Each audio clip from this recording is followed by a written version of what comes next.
अस्सलाम वालेकुम मेरे समझदार पाकिस्तानियों। मेरा नाम रेहान तारिक है और आप मेरा यूट्यूब चैनल और फेसबुक पेज देख रहे हैं। करोड़ हा दरूद आका दो जहां नबी मेहरबान मोहम्मद मुस्तफ़ा सल्लल्लाहु अलैहि वसल्लम पर। इस दुआ और इस उम्मीद के साथ इस व्लॉग का आगाज करते हैं कि अल्लाह रब्बुल इज़्ज़त इस मुल्क के फैसला साजों के दिलों में समझदार पाकिस्तानियों के लिए नरमी पैदा कर दे। खौफनाक हादसा एक ऐसे हाई प्रोफाइल हेलीकॉप्टर को पेश आया कि जिसमें चीफ ऑफ डिफेंस स्टाफ यानी chief of the army staff समेत 11 हाई प्रोफाइल मिलिट्री ऑफिशियल्स मौजूद थे। इस हादसे की तफसीलात मैं इस व्लॉग में आपके साथ शेयर करूंगा, लेकिन उससे पहले इंपॉर्टेंट चीज यह है कि पंजाब में रेंजर्स और फौज तलब कर ली गई हैं। हंगामी सूरत हाल क्यों है कि पंजाब में रेंजर्स और फौज तलब करनी पड़ी? असल में इसका तनाजुर यह है कि 21 अप्रैल को बाई इलेक्शन होने जा रहा है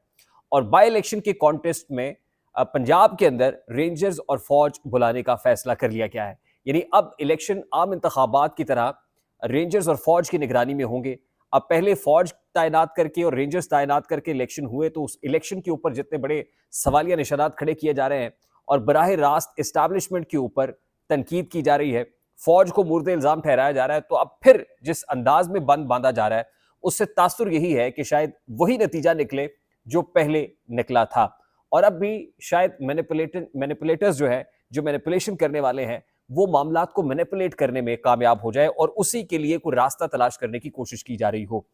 अब बाई इलेक्शन से पहले पहले हालात मजीद कशीदा होते हुए दिखाई दे रहे हैं। आज ही 190 मिलियन पाउंड केस में इमरान खान साहब और जज साहब के माबैन मुकालमा हुआ। सहाफियों से मुतालिक भी इमरान खान साहब जब रोस्टम पे आए तो कहा कि सहाफियों के साथ मेरा इंटरेक्शन होने नहीं दिया जा रहा।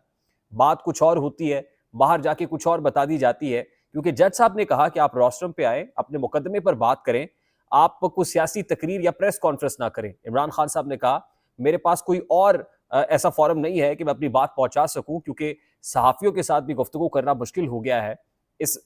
कमरे के अंदर जो है वो दीवारें खड़ी कर दी गई हैं, यहाँ पर 8-8, 9-9 फुट की दीवारें खड़ी की गई हैं। जब ये मामला हुआ तो अदालत में वक्फा हुआ और वक्फे में जज नासिर जावेद राना साहब ने कहा कि जब तक दीवारें हटाई नहीं जाती हैं तब तक ये मुकदमा या मामला आगे नहीं चलेगा। और फिर जो लकड़ी की दीवारें खड़ी की गई थी उन दीवारों को हटाना पड़ा। आज ही इंपॉर्टेंट डेवलपमेंट ये हुई कि बुशरा बीबी से मुतालिक जो इमरान खान साहब कह रहे हैं कि उनको जहर दिया गया, और बुशरा बीबी की अपनी पिटिशन भी यही है कि उनको जहर दिया गया है और स्लो पॉइजनिंग हो रही है और बराह रास्त इसका इल्जाम chief of the army staff general Asim Munir और एस्टैब्लिशमेंट पर लगाया जा रहा है। तो आज ही जज साहब की तरफ से ये कहा गया कि बुशरा बीबी की एंडोस्कोपी भी कराई जाए और जो सरकारी मॉलेज है उनकी मौजूदगी में उनका जो चेकअप है वो कराया जाए। तो एक तो उनको चेकअप कराने का जो है वो कह दिया गया है, यानी कि बुशरा बीबी का चेकअप भी होगा, रिपोर्ट्स भी होंगी और प्राइवेट हॉस्पिटल से होंगी। और दूसरी इंपॉर्टेंट चीज़ ये है कि बुशरा बीबी की जो बनी गाला से अडियाला जेल मुंतकिली की दरखास्त है वो भी लग गई है, यानी इस पर भी अब सुनवाई होने जा रही है। और दूसरी बात यह कि इमरान खान साहब की जो रिजर्वेशन सहाफ़ियों से मुताल्लिक थे वो रिजर्वेशन भी अब दूर होते हुए नजर आ रहे हैं और जो दीवारें खड़ी की गई थी वो दीवारें भी गिरा दी गई हैं। दूसरी इंपॉर्टेंट चीज़ जो इमरान खान साहब से मुताल्लिक सामने आ रही है वो ये है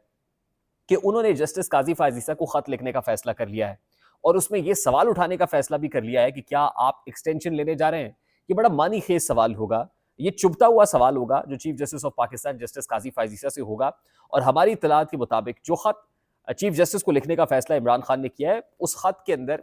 चीफ जस्टिस की तवज्जो इस जानिब मबजूल कराई जाएगी कि कितनी इंपॉर्टेंट नौयत के केसेस ऐसे हैं जिनका ताल्लुक तहरीक इंसाफ से है, तहरीक इंसाफ को पॉलिटिकली विक्टिमाइज किया जा रहा है, लेकिन वक्त का काजी खामोश है, अदालत कोई एक्शन नहीं ले रही। और फिर उन 6 जजेस के खत के मामले पर भी chief justice of Pakistan justice Qazi Faez Isa से कहा जाएगा कि उन 6 जजेस ने जो मुतालबा किया है मोर और लेस वो हमारा ही मुतालबा है कि मेडलिंग हो रही है, इंटरवेंशन हो रही है, इंटेलिजेंस एजेंसीज मुदाखलत कर रही हैं, इस्टेब्लिशमेंट मुदाखलत कर रही है और हमें पॉलिटिकली एलिनेट करने की कोशिश की जा रही है। और इमरान खान साहब ने अपने लोगों को कह दिया है कि एहतजाजी तहरीक का रास्ता निकाला जाए, मैस यानी कंट्री वाइड प्रोटेस्ट किया जाए।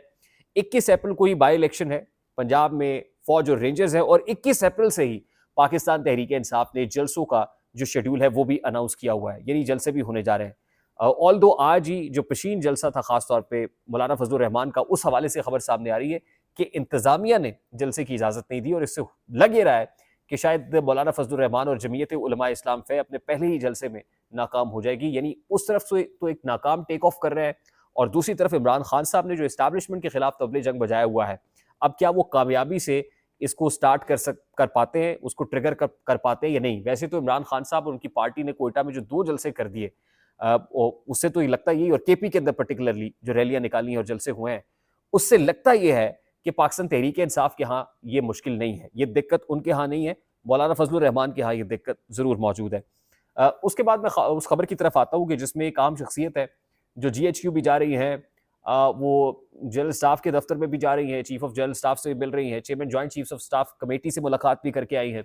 और आज ही आसिफ अली जरदारी साहब से भी उनकी मुलाकात हो गई है और उनको निशान इम्तियाज मिलिट्री से नवाजा गया है। ये तुर्की के चीफ ऑफ जनरल स्टाफ है नितिन गोराक, और तुर्किया की जो खास तौर पे रेलेवेंस है वो इसलिए ज़्यादा हो गई है कि बहुत सारे ऐसे प्रोजेक्ट्स हैं जिसमें तुर्की स्टेक होल्डर बनने जा रहा है। वो पाकिस्तान के अंदर एयरपोर्ट्स की आउटसोर्सिंग हो या फिर पाकिस्तान इंटरनेशनल एयरलाइन की फरोख्त का मामला हो, तुर्की एक बड़ा स्टेक होल्डर बन के सामने आ रहा है और मिलिट्री इस्टेब्लिशमेंट भी सारे मामले के ऊपर ऑन बोर्ड है। आप इसको भी एक CBMs का पार्ट कह सकते हैं कि वो चीफ ऑफ जनरल स्टाफ से मिल रहा है, chairman joint chiefs of staff committee से मुलाकात हो रही है, चीफ ऑफ आर्मी स्टाफ से मुलाकातें हो रही हैं, और आज ही सुप्रीम कमांडर जो पाक फौज के हैं प्रेसिडेंट आसिफ अली जरदारी साहब से भी उनकी मुलाकात होगी और उनको निशान इम्तियाज मिलिट्री से नवाज भी दिया गया है। अब वो खबर जिसका मैंने आगाज में तस्करा किया था वो हेलीकॉप्टर हादसे से मुताल्लिक है, और इस हेलीकॉप्टर हादसे में जो कीनिया में पेश आया है, कीनिया में शोक की फजा है। उनके अपने प्रेसिडेंट ने कंफर्म की ये खबर कि उनके चीफ ऑफ डिफेंस स्टाफ जो फ्रांसिस ओगोला है वो इस हेलीकॉप्टर या चॉपर क्रैश के अंदर जान की बाजी हार गए हैं। 11 दीगर मिलिट्री ऑफिसर्स भी इस चॉपर के अंदर या हेलीकॉप्टर के अंदर मौजूद थे, उनमें से सिर्फ 2 बचे हैं। तो ये एक बहुत बड़ी डेविस्टेटिंग न्यूज़ है कीनिया भर के लिए, और प्रेसिडेंट जिस वक्त ये बात कर रहे थे तो उस वक्त उनकी अपनी जो ज़बान है उससे लग रहा था कि वो भी बड़े सोग और सकते के अंदर हैं। उनका अपना दिल भर आया इस मौके के ऊपर जब उन्होंने ऑफिशियली अनाउंस किया, और कीनिया भर के अंदर सोग की फजाएं और सोग का ऐलान भी हो गया है। ये चीफ ऑफ डिफेंस स्टाफ है फ्रांसिस ओगोला,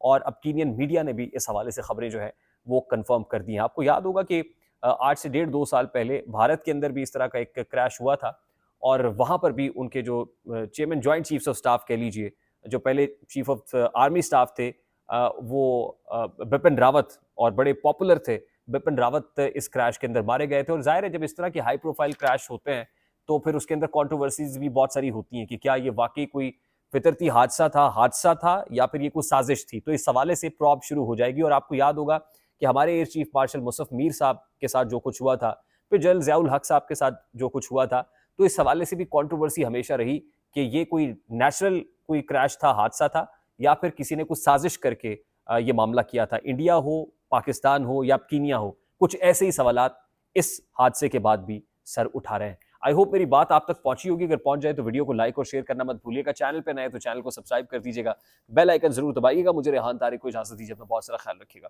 अस्सलाम वालेकुम।